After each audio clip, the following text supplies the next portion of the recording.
Bem-vindo ao podcast 1844.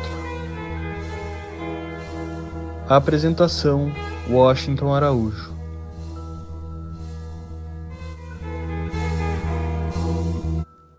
Abdu'l-Bahá tem uma palestra dele em Londres, que ele diz que a oração é comunhão com Deus, é comunicação com Deus, e que a oração assemelha-se ao sol e à chuva, e a alma humana à planta. A planta, por mais bela que ela seja, se ela não receber os raios do sol, se não receber a água que a pessoa que tem a planta deve ser cuidadosa e colocar água na planta, essa planta murcha e ela morre. Então, a nossa vida espiritual é essa planta. Se nós fizermos orações todo dia, não só uma vez, o maior número de vezes possível, nós iremos assegurar que a planta da nossa alma, do nosso espírito, estará verdejante, que a planta da nossa alma estará crescendo, vai ter os seus galhos, os seus ramos, as suas folhas, e vai chegar um dia que ela já não vendo mais o pecado dos outros, ela vai ter flores. E vai chegar um outro dia em que ela, já vendo no olhar dos outros o olhar de Deus, e ouvindo as palavras dos outros com o ouvido de Deus, ela vai produzir frutos. Porque a vida humana é essa. A nossa vida espiritual é essa. Nós nascemos como uma semente. A semente é colocada na terra. Mas é necessário do sol, da chuva, da água, para que a semente possa se desabrochar, possa crescer. Então nós temos esse mistério que é cuidar para que a nossa alma, o nosso espírito não murche, não morra por falta de sol, nem por falta de água. E a forma de evitar isso é através das orações. Os mensageiros de Deus nos dão as maiores lições da importância e do poder de vida que traz cada oração. As orações, elas são um bálsamo. E um bálsamo é algo que você necessita quando você está sofrendo. É o gelol da queda que você levou. Você vai lá e usa o massageol e o gelol. E quando a queda foi na alma, e quando o que fraturou não foi o braço esquerdo, nem a perna direita, o que fraturou foi o seu coração. Quando o curativo não pode ser band-aid nem esparadrapo. Quando o curativo é algo para calar uma angústia que se esconde dentro do íntimo, dentro da própria alma. A única farmácia é a farmácia divina. E os únicos remédios, as cloroquinas espirituais, os benegripes espirituais, os cebiões, as vitaminas C, os centros, os próprios e os zincos que cada um de nós precisa tomar para manter o corpo funcionando direito. Esses únicos remédios e medicamentos são as orações. A oração tem um efeito fantástico. E nós só sabemos disso quando nós fazemos muito uso da oração. A oração, ela é vista de várias formas. Muhammad diz que a oração é uma escada que nos leva ao céu, que nos leva a Deus. Bahá'u'lláh diz que a oração é a água da vida. É a água que sacia a sede do divino. Abdu'l-Bahá diz que a oração é cochicho de amor no ouvido de Deus. Nosso abençoado mestre Abdu'l-Bahá tem essas sacadas fantásticas, né? A oração é cochicho de amor no ouvido de Deus. E nós vamos ver que existem muitas outras definições de oração, porque a oração muda o mundo, porque muda a gente. É impossível mudar o mundo se não houver uma mudança dos seres humanos, porque não existe magia que possa transformar a conduta e o caráter humano. Isso se faz através da assistência do alto, do auxílio de Malakut Abra, daqueles lugares santos e santificados de todas as percepções mundanas e materiais. A oração nos abre os olhos à pura criação das maravilhas de Deus. E são muitas as orações que nós podemos imaginar.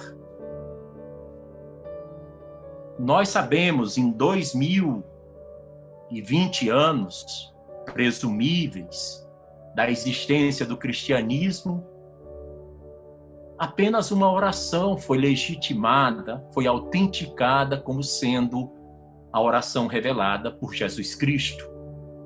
E essa oração: Pai nosso que estás no céu, santificado seja o vosso nome. Venha a nós o vosso reino, seja feita a vossa vontade. Essa oração abala os alicerces de toda a cristandade ocidental há 2020 anos.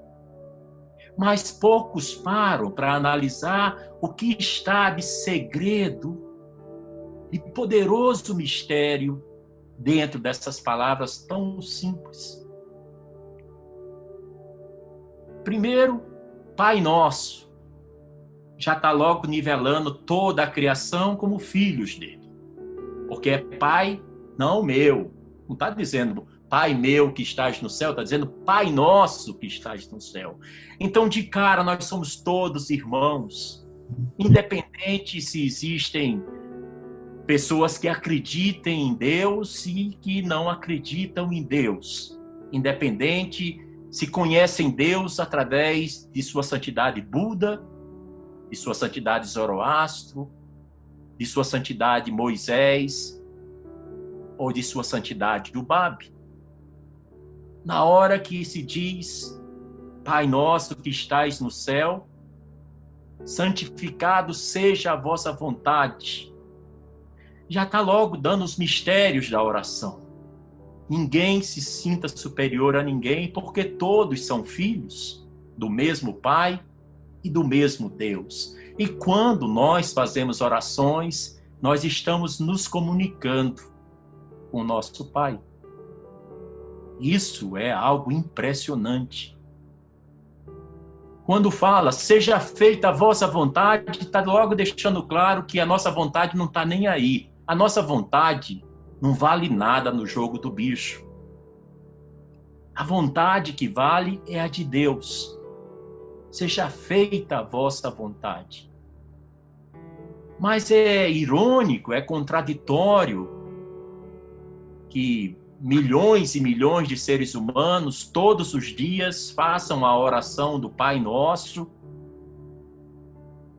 e peçam a Ele que seja feita a vontade de Deus. E qual é a vontade de Deus? É a unidade do gênero humano.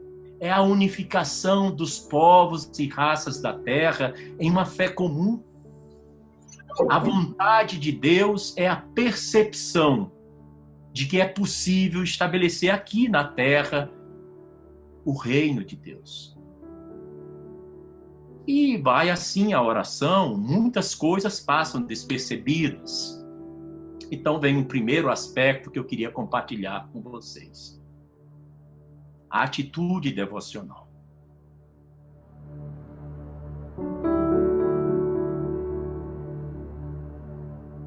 As histórias que tocaram profundamente meu coração e que são relacionadas com o efeito salutar, poderoso e magnificente da oração. Nós temos várias formas de ver a oração. Através dos tempos, sempre existiu a busca da conexão com a divindade, com o sagrado.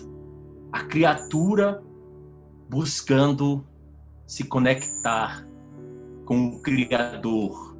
E essa é, sem dúvida, a grande aventura espiritual através dos tempos e no leito dos milênios.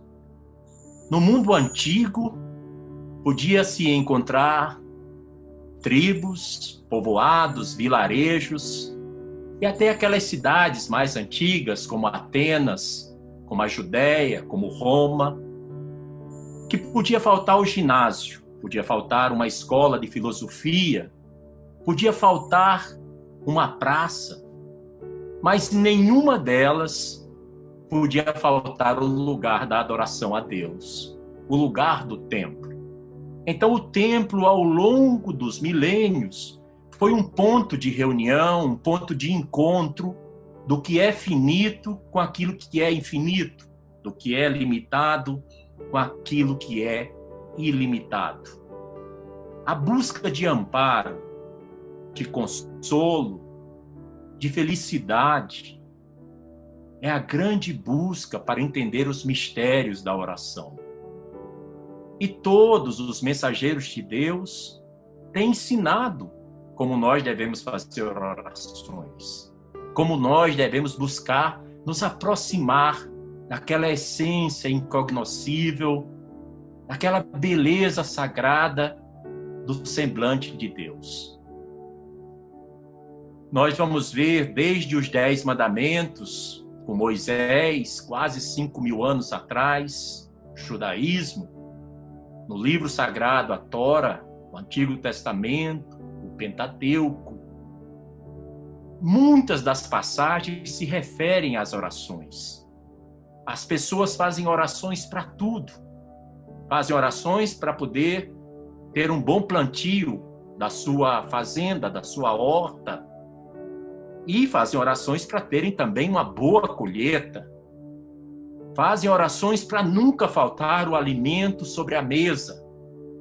Fazem orações para que a doença e a enfermidade abandone aquele lar. Para que a saúde vista os habitantes daquela casa.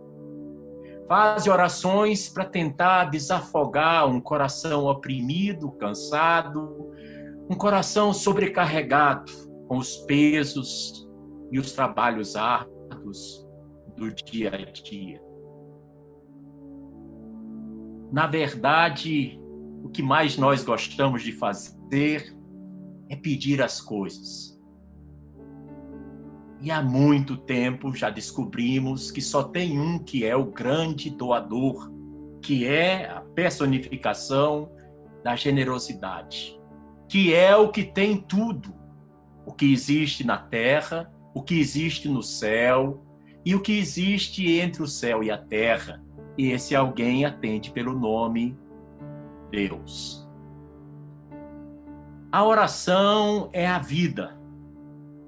E a vida é uma forma de oração. Nós somos muitas vezes como crianças. Buscamos o nosso pai, a nossa mãe, quando precisamos de algo. E isso é assim desde as primeiras horas que nascemos. Bebezinho com fome chora, suplica, espera pelo seio com o leite materno. A criança pequena engatinhando pelo chão, a primeira queda chora para chamar a atenção da mãe ou a atenção do pai para lhe socorrer. Começa a ser alfabetizado e começa a errar as palavras, tanto na pronúncia, confunde árvore com ave, acha que as duas coisas são a mesma coisa. As pessoas desde muito cedo tem dificuldade de escrever de forma correta, e isso muitas vezes vai acompanhá-lo durante toda a vida. Mas sempre ela vai suplicar por alguém que lhe ajude a andar, a escrever, a saciar sua fome, a lhe trazer o senso de proteção. Deus é simplesmente tudo. Deus é o início e o fim da nossa existência.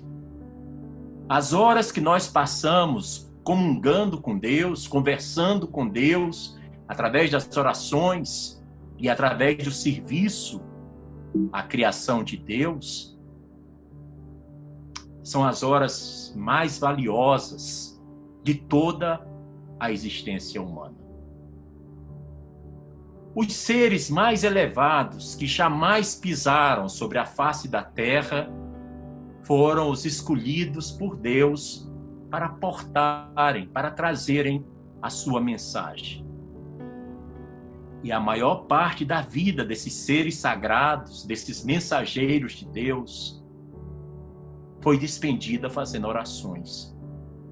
Se fôssemos retirar as horas de orações de Moisés, de Jesus Cristo, de Muhammad, do Bab ou de Bahá'u'lláh, sobraria bem poucos dias, porque a grande maioria de suas horas e seus minutos foram devotados ao louvor de Deus.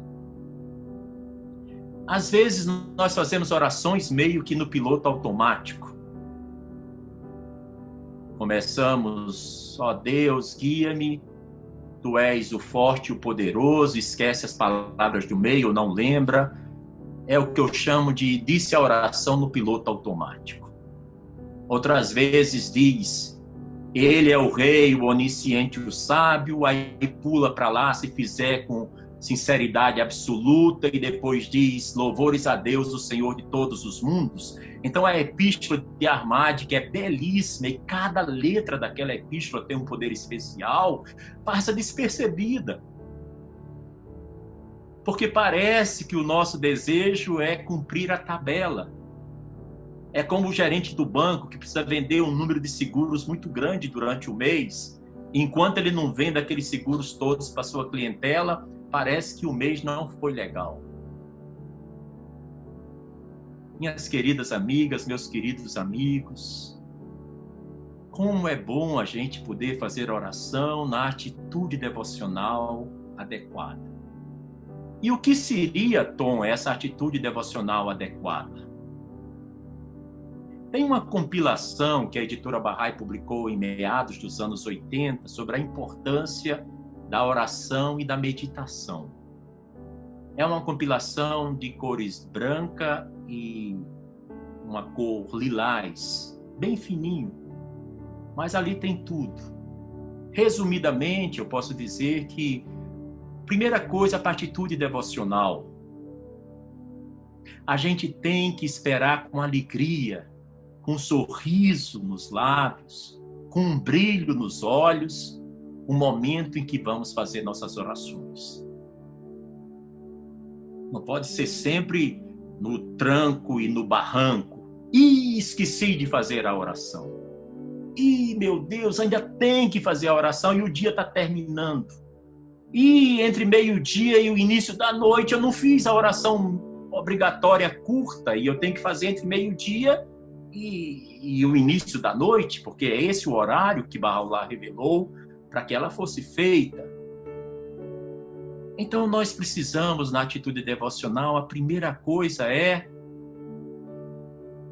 puxar o freio de mão. Deixar de ficar correndo. Na hora de falar com Deus não tem que ter correria.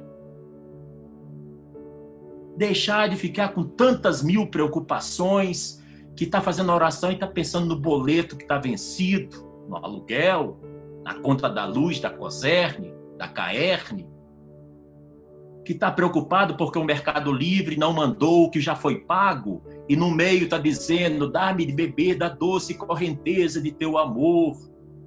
E está preocupado se teve o dinheiro para pagar a mensalidade escolar dos filhos. Primeiro aspecto é a atitude. E se a gente não consegue, a gente tem que primeiramente pedir a Deus isso. Oh Deus, me dá tranquilidade, deixa eu ter uma conversa, levar um papo legal contigo, uma coisa íntima, uma coisa profunda, mesmo tu sabendo da minha pequenez, da minha infantilidade, das minhas muitas e variadas imperfeições, ainda assim, meu Deus, eu anseio por conversar contigo. O que eu mais preciso, Deus, é que tu me deis um coração que esteja aberto às tuas palavras e um espírito que sinta prazer e alegria em ouvi-las. A atitude devocional, cada um de nós pode suplicar a Deus. Muitas vezes é melhor você fazer aquela oração curta que a gente ensina para as crianças. Eu nunca deixo de fazer, e olhe que eu já tenho mais de 30 anos de idade. Eu nunca deixo de fazer, ó Deus, guia, me protege, ilumina a lâmpada do meu coração e faz de mim uma estrela brilhante. Porque foi a primeira oração que eu aprendi na Fé na Raia. E sei que todas as vezes que eu peço a Ele que me guie e que me proteja, como uma criança que segura a mão do seu pai, eu sei que Ele vai me guiar e vai me proteger. E eu sei que Ele vai acender a lâmpada do meu coração, que quem sabe, por sua extrema misericórdia, Ele vai me tornar uma estrela brilhante. A oração, ela é misteriosa. Na Epístola de Ahmad, eu imagino que todos nessa reunião maravilhosa que a comunidade Bahá'í da Amazônia está promovendo nessa noite incrível, com tantos rostos luminosos e felizes, eu imagino que todos aqui são Bahá'ís, então estou num linguajar bem Bahá'í. Se alguém não for, depois alguém me avise, que aí eu vou tentar explicar alguma coisa. Na Epístola de Ahmad, quem de vocês já recitou essa epístola, levante o braço. Olha a Mônica lá, a Valquíria, olha o pessoal, o Edmar. Eu também, viu? Pois é, todos nós, né? Ana Reis, querido, queridíssimo. Peimã, meu amigo querido. Mais pessoas, agora eu não posso ficar citando os nomes, que eu fico muito emocionado.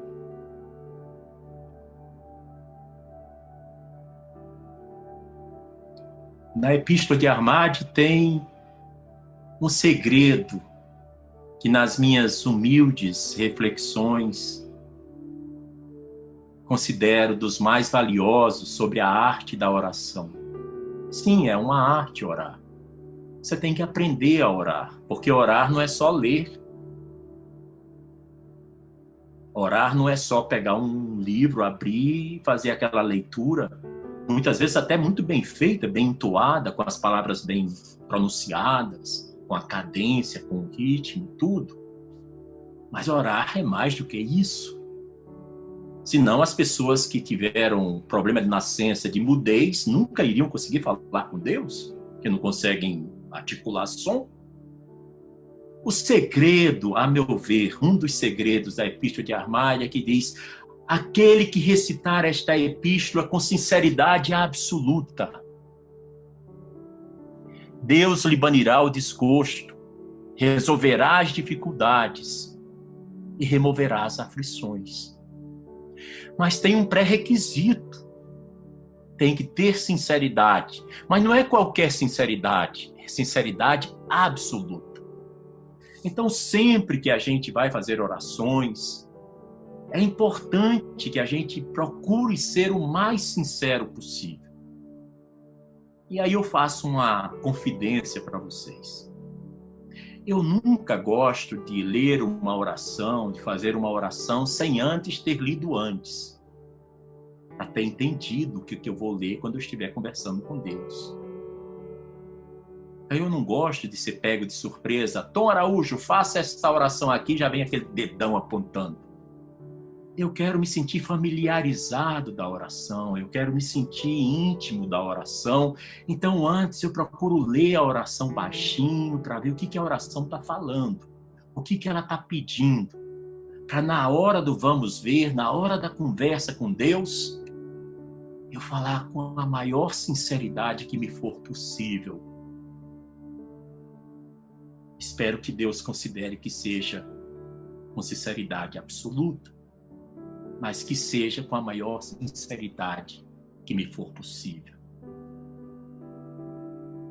Existe uma beleza muito grande quando a gente observa que através da oração nós criamos mais imunidade física, psicológica e emocional para as nossas vidas. As pessoas que fazem orações têm uma tendência de fazerem as coisas certas, quase que por osmose, assim meio que no piloto automático. Porque as pessoas que fazem orações, elas se deixam impressionar pelo poder das palavras, que são poderosas, porque são reveladas por Deus através de seus manifestantes. E o que é um manifestante de Deus? A palavra manifestante vem do latim manifestus, que é tornar palpável com a mão. Manifestante de Deus é aquele que torna palpável, visível, a presença de Deus. Isso é muito importante. Termos uma percepção sobre isso. Então, na oração, a gente fica sensibilizado. A gente passa a não ser tão crítico com os defeitos dos outros e passa a ser mais exigente com nossos próprios defeitos. Porque a gente lembra que tem uma oração que diz, que pede que Deus não nos julgue por nós mesmos, mas nos julgue através de sua misericórdia. Já observaram que todas as orações para os mortos são orações de pedido de perdão? Não tem uma oração Bahá'í dedicada aos que já faleceram em que não se peça uma, duas ou mais vezes que Deus lhes perdoe os pecados. Significa que enquanto nós estamos vivendo, nós estamos acumulando pecados, deficiências, problemas, e que mesmo aqueles pecados, deficiências e problemas que nós temos e consigamos ocultar dos olhos dos outros, nós não conseguimos ocultar dos olhos de Deus. Porque a oração diz que Deus é aquele que tudo vê e que tudo ouve. Então eu sempre imagino que para a gente começar a pensar na vida eterna, já é começar a fazer todo dia oração de perdão. Porque depois que a gente morre, se alguma alma generosa e bondosa que expressou amor por cada um de nós nessa vida terrena, em algum momento se lembrar de orar por nós, as orações que ela vai fazer vai ser exatamente pedindo a Deus que nos perdoe. Os antigos, ao longo do tempo, perceberam isso. É tanto que até a vinda do Báb, de Bahá'u'lláh, várias denominações de etapas religiosas da humanidade, como o budismo, como o judaísmo, o cristianismo, o islamismo, por exemplo, eles têm congregações de sacerdotes, de pessoas que vivem só para adorar a Deus, fazer orações e fazer meditação, fazer jejum, fazer caridade. São as congregações. O budismo, basta você ver o Tibete, os lamas, os monges, com seus trajes com as cores de energia, amarelos ou carmesim. E o que acontece? Eles ficam o tempo todo devotados a fazer orações diante de uma imagem do Buda. Fazem seu jejum, fazem atos de caridade. Eles buscam o que chamam de iluminação espiritual, ou o nirvana. O cristianismo, do mesmo jeito. Quem não se lembra da ordem dos franciscanos, dos dominicanos, dos beneditinos, a ordem das freiras, das clarissas, das carmelitas descalças, das filhas do amor divino, a ordem dos padres maristas, São centenas de ordens cristãs, onde os padres e as freiras se dedicam em 20 séculos a fazerem orações e adorarem a Deus, a fazerem jejum, a se dedicarem a educar e outros ritos mais. Mas em 23 de maio de 1844,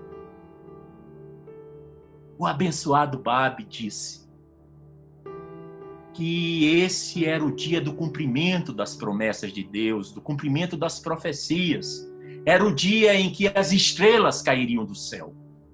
Ou seja, os grandes líderes dessas congregações, dessas religiões do passado, perderam a sua essência vital, o seu poder purificador de trazer vida espiritual ao rebanho.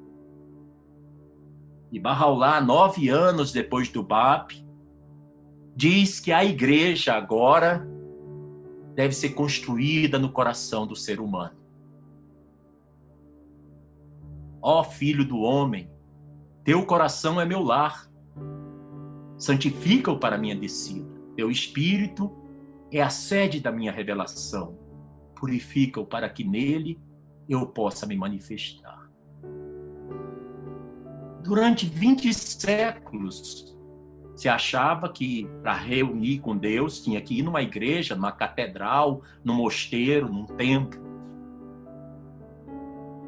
Mas de 1844 para cá a história mudou. E nós temos que fazer do nosso coração a igreja, a catedral, o mosteiro.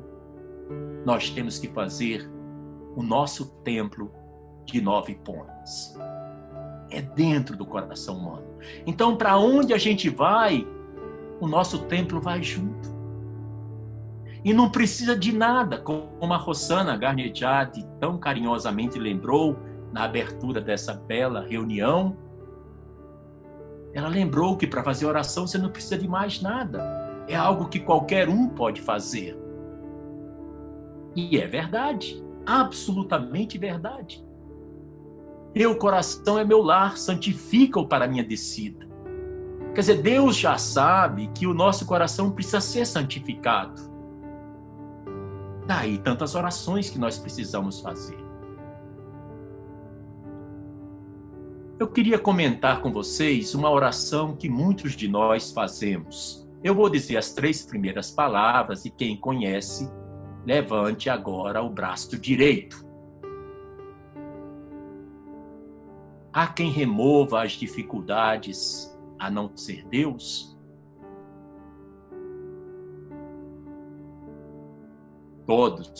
Todos conhecem essa oração. Mas será que a gente lembra ou sabe em que situação o abençoado Babi revelou essa oração? Para quem ele revelou e o que ele prometeu? Se essa pessoa recitasse essa pequena e tão poderosa oração? Pois bem, o Babi estava entre os seus 2 aprisionamentos mais difíceis de seu curtíssimo ministério, que vai de 1844 a 1850, que se divide entre Shiraz e Tabriz. No meio do caminho, o Babi passa muitos meses em 2 prisões no topo das montanhas, a prisão de Marcou e a prisão de Tirek. Eram muito dolorosos os dias do abençoado Babi. O frio do inverno persa era realmente de lascar. O Babi não tinha companhias. Em Marcou ele tinha 4 cachorros e não tinha muitas vezes uma vela que pudesse iluminar a cela onde ele se encontrava e do qual ele precisava para revelar a vontade de Deus para toda a criação humana.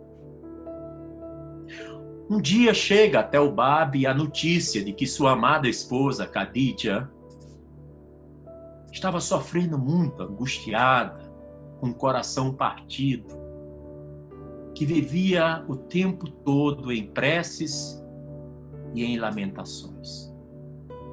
Que ela chorava copiosamente, vendo o que tinha sucedido no caminho de Deus ao seu bem-amado esposo, o Babi.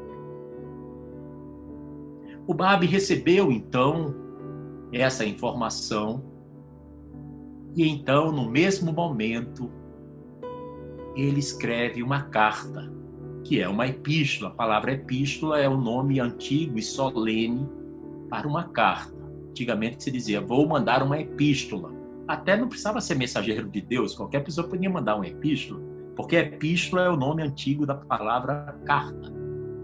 Então o Babi imediatamente resolveu escrever uma carta, uma epístola à sua esposa.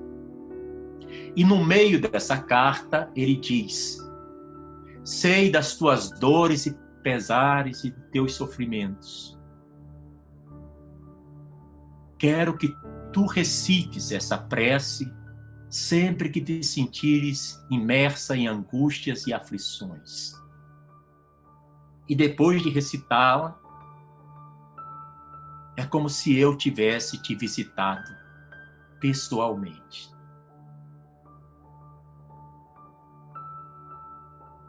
E é essa oração.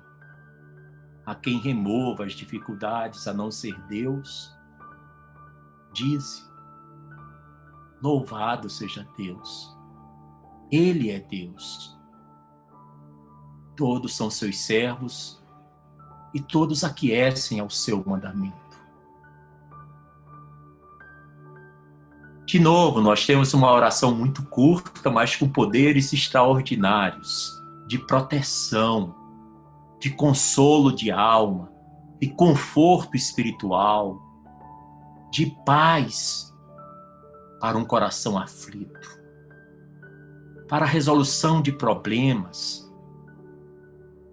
para conseguir um emprego que está difícil, para curar uma doença que cada vez mais dificulta a sua saúde, para resolver uma crise de relacionamento com seu filho, sua filha, com seu esposo, com sua esposa, com seu sogro, com sua sogra, com seu irmão ou com sua irmã. 7,5 milhões de barrais no mundo todo recitam essa oração do Babi, tão curta e tão poderosa, em mais de 571 idiomas e dialetos. E o que diz a oração? Começa com uma pergunta. Há quem remova as dificuldades a não ser Deus? Então, a oração, logo na primeira sentença, o Babi está dizendo que eu estou recorrendo a quem tem poder para resolver o problema em que eu estou enfiado, o problema em que eu estou metido. O Babi está dizendo, há quem remova a não ser Deus? Está dizendo, não vou procurar a diretora do colégio que está querendo expulsar meu filho porque não paguei a mensalidade por dificuldades do dia a dia de emprego. Não foi procurar o inquilino do apartamento ou da casa onde eu moro porque está com 2, 3 meses de aluguel atrasado. Não vou procurar o gerente de banco para ver se aumenta o crédito do cheque especial. O Babi está dizendo, há quem remova as dificuldades a não ser Deus? Quer dizer, para remover dificuldade não tem ninguém no pedaço, só tem Deus. Isso é o que ele diz. Na segunda sentença, o Babi já dá a resposta. Dize, louvado seja Deus. Ele é Deus. Então vejam só como é poético e ao mesmo tempo como é fascinante a construção dessa oração revelada pelo meigo, pelo doce, pelo adorado Babi. Ele diz, ele é Deus. E logo em seguida termina dizendo, todos são seus servos e todos aquecem ao seu mandamento. Esse todos que são seus servos, quando a gente faz a oração, é aquela pessoa que estava fazendo oração porque estava com problema da mensalidade da escola. O diretor ou a diretora da escola é servo de Deus. O gerente, o diretor, o dono do banco é servo de Deus. O empresário, o proprietário, o dono da empresa onde eu trabalho, o meu filho ou minha filha trabalham, é servo de Deus. Todos são seus servos e todos aquecem ao seu mandamento. Então, essa oração, a quem remova as dificuldades, nós conhecemos ela recitada e entoada. É uma oração que aqueles que já tiveram privilégio de fazer essa oração na atitude devocional correta, adequada, sabem muito bem que o auxílio divino não tarda. Que a resposta de Deus não é de ficar delongando, que ela chega logo. Porque o Babi diz para Kadit, a sua amada esposa, depois de recitá-la, verás que é como se eu te tivesse visitado pessoalmente. Quando a gente faz essa oração, a gente deve ter essa fé de que o Babi vai nos visitar. Por isso, é muito triste se nós fazemos a oração de forma atabalhoada, apressada, correndo. Não, eu quero logo fazer 9 a quem remova. Você pode fazer 9, 19, até 95, mas você só fez correndo o tempo todo, você em algum momento vai sentir que está faltando o essencial, que é a espiritualidade. Quando você vai conversar com uma pessoa importante, o reitor da universidade, o governador do seu estado, o prefeito da sua cidade, ou se vive num país que tem monarquia e realeza, se um dia você é chamado para estar presente na presença do rei do país ou da rainha do país, como é que você faz? Você se veste bem, você toma um banho, você ajeita o seu sapato mais bonito, você coloca a sua roupa mais limpa. Não significa que seja o sapato mais chique nem mais caro, e nem a roupa precisa ser de grife nem a mais famosa, mas pelo menos que ela seja bem limpa. Agora imagina que quando a gente faz oração, a gente vai conversar com o Rei dos Reis, com o Senhor dos Senhores, com o Senhor das Hostes, com o Alfa e o Ômega. Então, Abdu'l-Bahá nos diz que a oração ela deve ser esse cochicho de amor de Deus, no ouvido de Deus.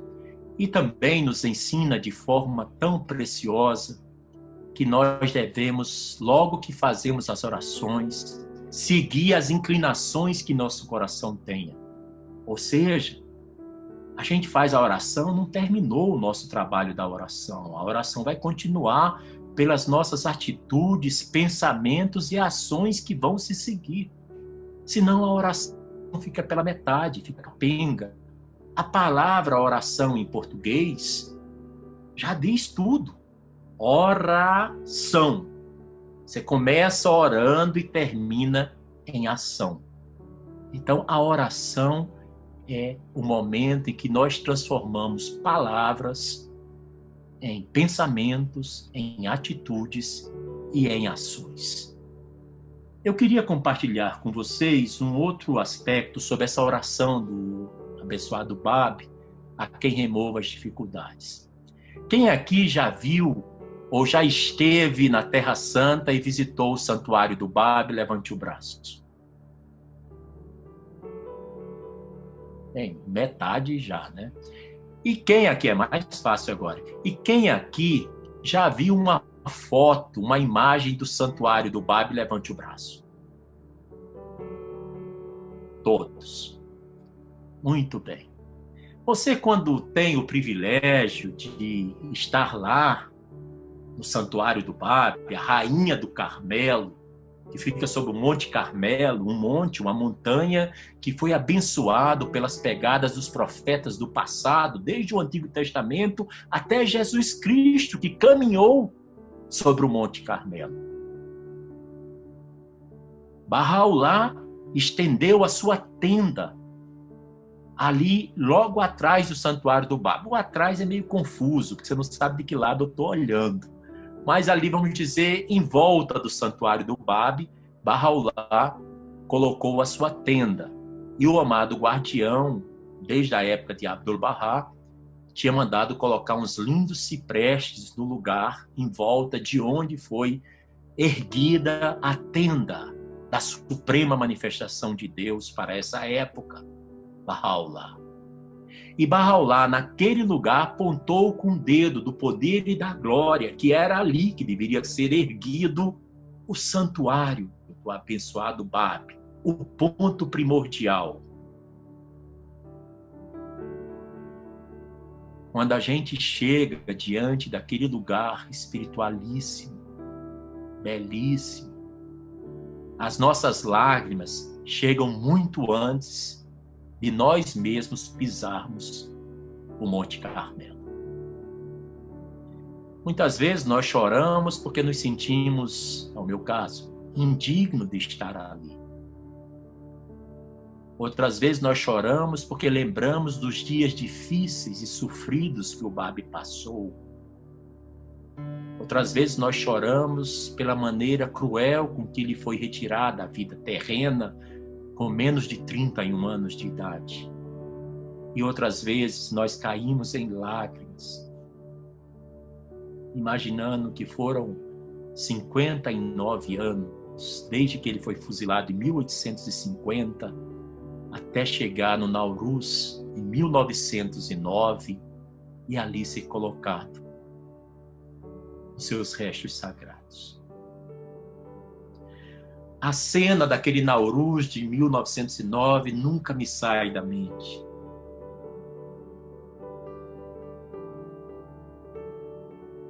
Foi uma cerimônia muito tocante, muito bela.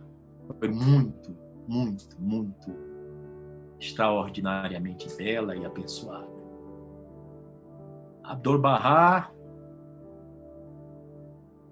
já contava naquele tempo, com 65, 66 anos de idade, já de cabelos brancos. Tinha colocado todas as suas energias físicas para construir aquele santuário. Abdu'l-Bahá, no momento em que vai colocar o pequeno ataúde, o pequeno caixão contendo os restos sagrados do seu abençoado Báb, que declarou sua missão no próprio dia em que ele, em Teherã, estava nascendo. Abdu'l-Bahá tirou o Taj, colocou a cabeça e chorou. Abdu'l-Bahá chorou compulsivamente. Era impossível conter as lágrimas. E a luz que passava e filtrava através da bela cabeleira prateada, branca do amado Mestre, o circular, o mistério de Deus. Abdu'l-Bahá, ao chorar, pronunciou o seguinte: cada pedra para a construção desse santuário, eu a carreguei no auge das minhas forças, com tremendos sofrimentos e dores. E meu único consolo, que me dava forças e energia, era recitar a oração que o abençoado Báb havia revelado. A quem remova as dificuldades a não ser Deus, diz: louvado seja Deus.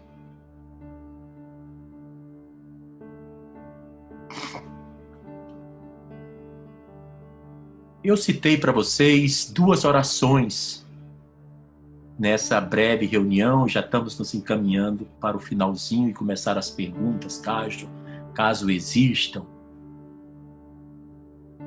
Mas se você pegar o livro de orações, cada oração tem uma história e cada oração tem uma poesia mística. Primeiro, pelo poder de quem a revelou. Por exemplo, quando você está enfermo, doente, de unha encravada, a dor de coração, de dor de cotovelo, a um câncer, qualquer problema que você tenha de saúde. E não precisa ser só falta de saúde física. A pior enfermidade é a enfermidade da alma, a enfermidade do coração. Nós somos exortados a fazer orações de cura. Bahá'u'lláh revelou uma epístola chamada Epístola da Medicina. Eu não sei se no Brasil já tem essa epístola traduzida, aprovada pela querida Assembleia Espiritual Nacional e publicada nos livros Bahá'ís. Até bem pouco tempo não estava ainda publicada. Mas dentro dessa Epístola da Medicina, tem essa oração que os Bahá'ís fazem constantemente quando tem, desde uma simples dor de cabeça até estar se encaminhando para um leito na UTI. E a oração que está dentro da Epístola da Medicina é: Teu nome é minha cura, ó meu Deus, e a lembrança de Ti é meu remédio. Aproximar-me de Ti é minha esperança, e o amor que Te dedico, meu companheiro. Tua misericórdia por mim é minha cura e meu socorro, neste mundo como no vindouro. Tu, em verdade, és o todo-generoso, onisciente, absoluta sabedoria. Devido ao adiantado da hora, vou ficar só nas duas primeiras frases muito curtas. Teu nome é minha cura, e a lembrança de Ti, meu remédio. Aquele que tem fé, com essas duas pequenas frases, já tem tudo para receber a cura de Deus, do médico onisciente, do médico divino. Porque é muito poderoso. E quando você diz, teu nome é minha cura, você está dizendo a Deus que tenha todos os remédios que tiver, mas a cura vem dele. Quando a gente faz orações de cura, não quer dizer que a gente vai se deixar ao léu, ao vento, à poeira, à chuva, ao relento. Está querendo dizer que nós também fazemos orações para que Deus inspire o médico que vai cuidar da gente e inspire esse médico a prescrever o remédio que nós precisamos comprar na farmácia. Porque a cura é espiritual e material. Bahá'u'lláh diz no Kitab Yaqtas: quando nós estivermos enfermos, devemos procurar o melhor médico. Claro, o médico que esteja de acordo com nossas posses. Isso não é contraditório com ter absoluta fé em Deus de que Ele vai nos curar. Apenas mostra que quando temos orações, nós estamos pedindo também a Deus que inspire o tratamento que nós vamos receber no hospital, na UPA, na UTI, o médico de família. Enfim, é uma oração também muito poderosa que a gente sempre deve fazer. Bem, meus queridos, esse tema nós teríamos que ter pelo menos umas 9 reuniões, porque nós temos várias palestras de Abdu'l-Bahá que eu até reservei para comentar com vocês, mas não me parece que seja o momento. O momento agora é a gente saborear a doçura de fazer oração.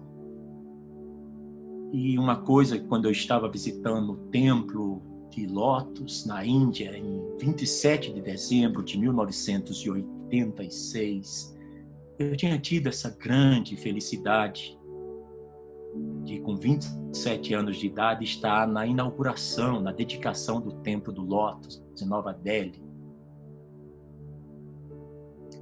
E uma coisa que eu nunca esqueci, que para mim é assim, da maior importância, foi uma história que eu conheci lá.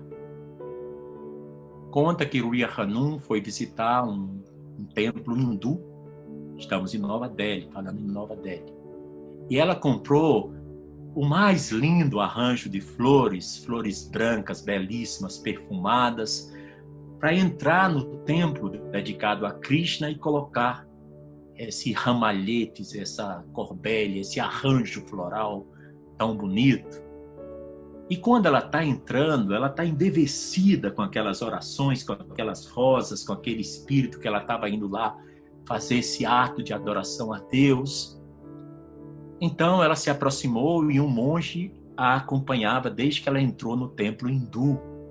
Então Ruriya Hanum sentiu vontade de aspirar o aroma.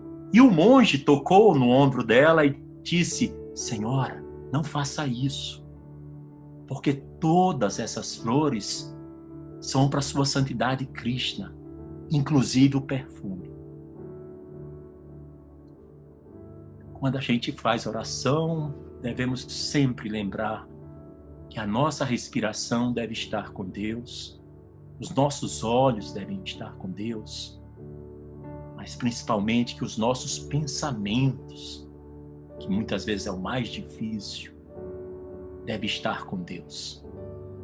E se a gente sente dificuldades de adquirir essa espiritualidade tão bela de fazer oração, a primeira coisa que a gente tem que pedir a Deus é isso.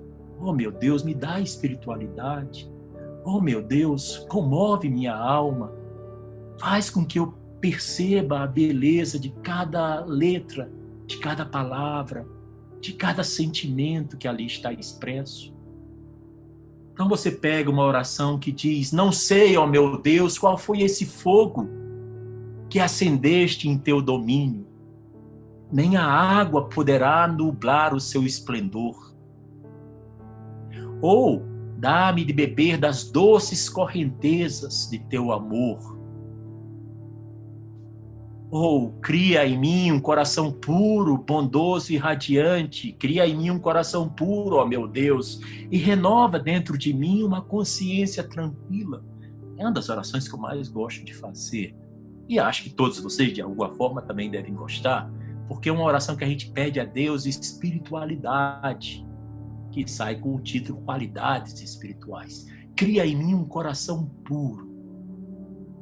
Um coração puro é um coração que não tem maldade, é um coração que é sincero, é um coração que é incapaz de dizer uma calúnia, fazer uma fofoca, falar mal de outra pessoa.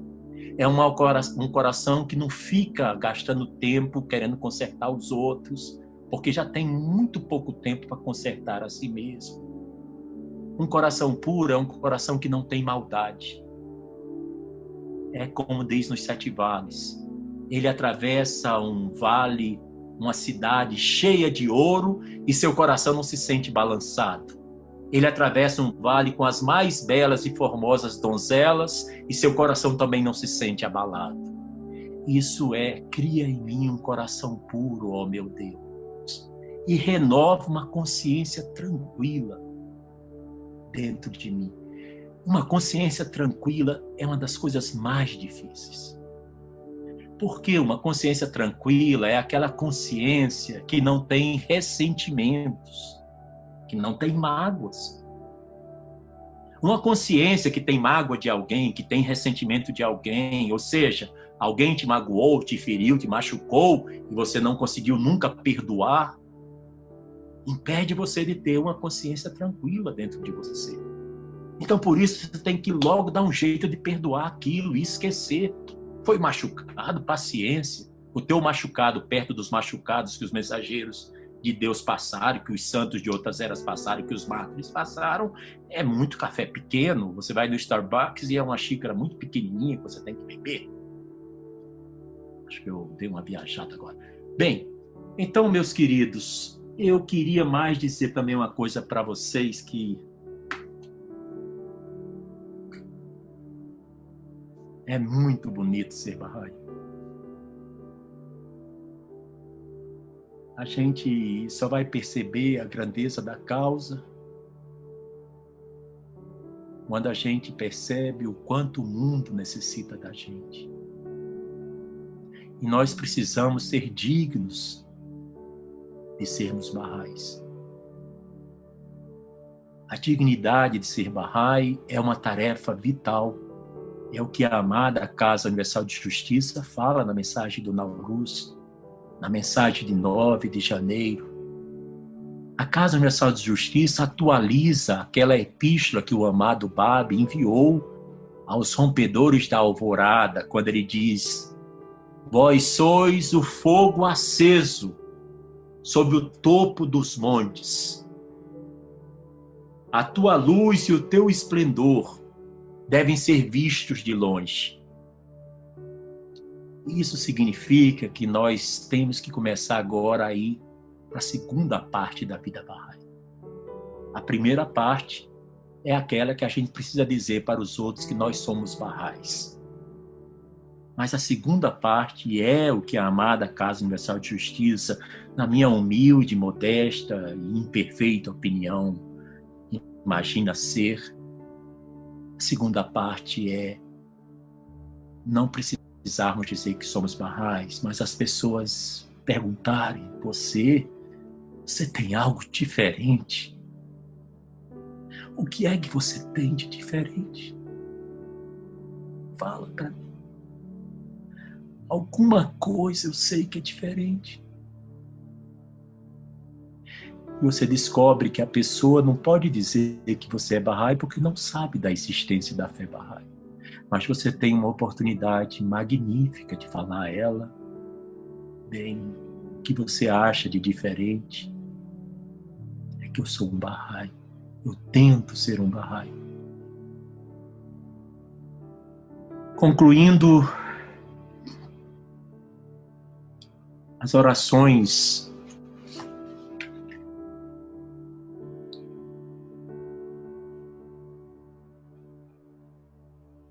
a gente tem tanta coisa para pedir a Deus.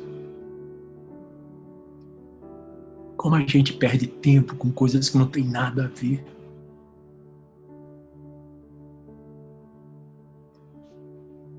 O que a gente mais precisa para superar o Covid-19 e as muitas epidemias ecológicas, ambientais, políticas, sociais, educacionais, epidemias governamentais, o que a gente mais precisa é o amor de Deus.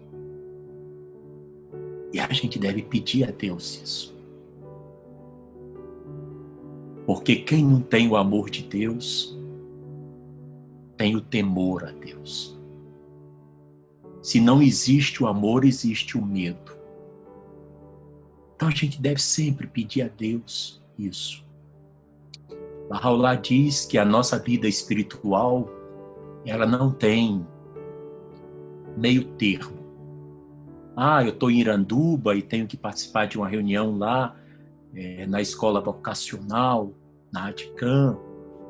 Eu tenho que deixar minha lanchonete na mão de outras pessoas porque eu preciso levar um livro para um professor meu na UFAM. Eu tenho que urgentemente ver o serviço de som porque vai ter o martírio do Babi ou vai ter uma data sagrada Bahá'í e eu preciso ir na Câmara de Vereadores de Rio Branco ou de Manaus, ou de Boa Vista, ou de Porto Alegre, ou de Natal, ou de Salvador, ou de Lisboa. E eu preciso mais do que nunca de tempo para fazer o trabalho de defesa dos meus irmãos Bahá'ís no Irã. Nós temos todos que servir a causa. Abdu'l-Bahá diz que quem serve já entrou na vida eterna. Então, quando Abdu'l-Bahá diz que a vida espiritual não tem meio termo, não tem parada, ele diz que a nossa vida espiritual ou está subindo ou está descendo. Não tem isso, está estacionado. Por isso nós temos uma responsabilidade moral e espiritual muito grande com nossa própria vida espiritual. Todos os dias nós temos que ser melhores do que o dia de ontem. E amanhã tem que ser melhor do que hoje. Porque não tem meio termo. Eu já sei muito da oração. Quem disse, ô cara pálida? O que você sabe de oração? Não sabe nada. Cada vez que você faz Teu Nome é Minha Cura, mais percepções você tem. Cada vez que você faz A Quem Remova, mais você tem. E a Epístola de Armada é a Epístola do Fogo, Sagrado Marinheiro, os Sete Vales, as palavras ocultas. Lembra que quando perguntaram a Chogue Fei de 1955, a peregrina americana Ruth Moffett, amado guardião, eu queria uma receita de algo muito rápido para me tornar uma Bahá'í perfeita. Nos escritos Bahá'ís é tanto texto, é tanta coisa para fazer, não tem um caminho mais rápido, um curso intensivo para ser um Bahá'í perfeito. O amado guardião, Rosana, Guilherme, olhou para ela e disse: tem sim, querida Ruth. Você conhece as palavras ocultas de Baha'u'lláh? Sim, amado guardião, são minhas preferidas, minhas leituras de manhã e de noite. Ele diz, então, ótimo. Você pega as palavras ocultas de Baha'u'lláh, lê todas elas e escolhe uma, viu, Valquíria? Viu, Serginho? Mônica? Edmar? Você pega, lê todas as palavras ocultas, as 153 palavras ocultas, Mônica, e então você escolhe uma que mais toca o seu coração. Em seguida, você memoriza essa palavra oculta. E em seguida, você vai se esforçar dia e noite para viver de acordo com essa única palavra oculta. Se você conseguir, você alcançou a perfeição como Bahá'í.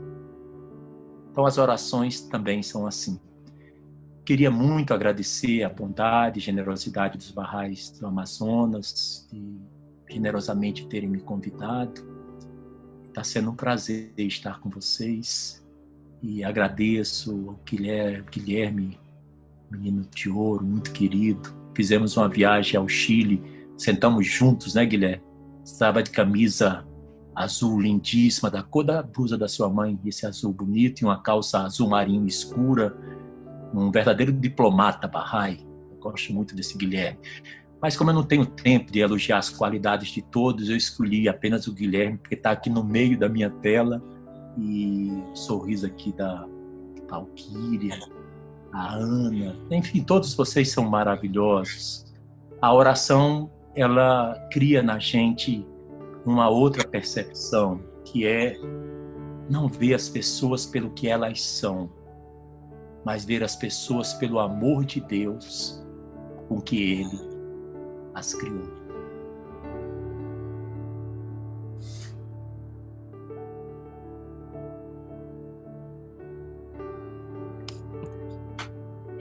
Realmente a gente está sem palavras. Eu acredito que estou falando por todos. Que momento maravilhoso, que viagem ao mundo de Deus, que momento assim ímpar. Eu realmente digo sem hipocrisia ou meias palavras nenhuma. Quem não participou perdeu realmente. Que momento maravilhoso. Antes de abrir para perguntas, eu queria pedir de Edmar se ele podia tocar a oração de cura, porque coincidentemente eu tenho falado todo esse tempo como Deus tem encaminhado quando a gente, aí sim, é sincero. Não sabia que o querido Tony ia trabalhar com a quem remova e cura, e foram duas orações escolhidas para hoje, sem nenhuma assim combinado entre a gente. Então nessas horas que realmente eu fico sem palavras para agradecer a Deus.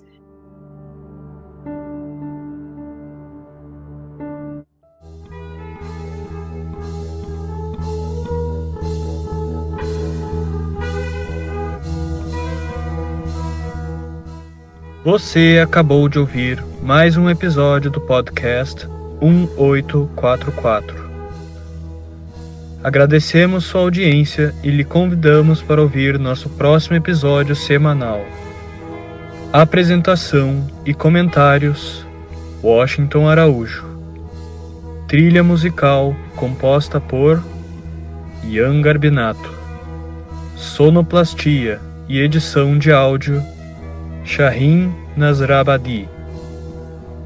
Vinhetas Diogo Garbinato.